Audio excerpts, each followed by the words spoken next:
This tutorial video presents elastic taping following percutaneous forefoot correction.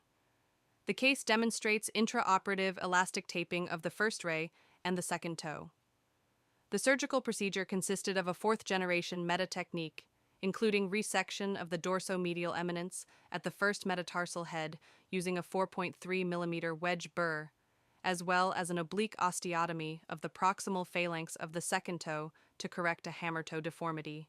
Preoperatively, the first intermetatarsal angle measured 17 degrees on plain weight-bearing radiographs, and the hallux valgus angle was 35 degrees. A Clapham-Hardy type 6 sesamoid displacement was identified. There was no radiographic evidence of first metatarsal pronation. The hammer toe deformity was not fully reducible on the push-up test. The two fluoroscopic images demonstrate the post-operative result following fourth-generation meta technique of the first ray and an oblique P1 osteotomy of the second toe prior to application of elastic taping.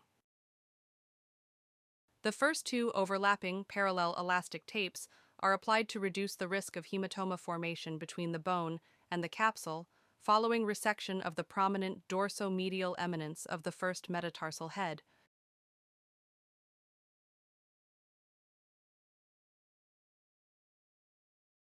The second set of elastic tapes is applied in a charity ribbon configuration, with their bases positioned on the lateral side of the proximal phalanx.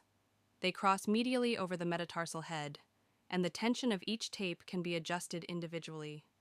These tapes are essential in screwless Akin osteotomy and assist in maintaining alignment following an optional percutaneous lateral release. For elastic taping of the lesser toes, the initial tape is typically anchored at the dorsal base of the proximal phalanx to help maintain proper alignment of the metatarsophalangeal joint.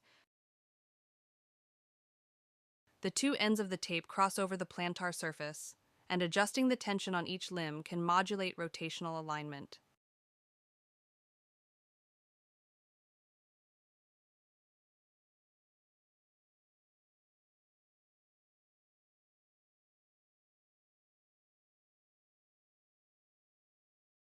Next, a pair of crossing tapes can modulate valgus varus alignment and further stabilize the osteotomies.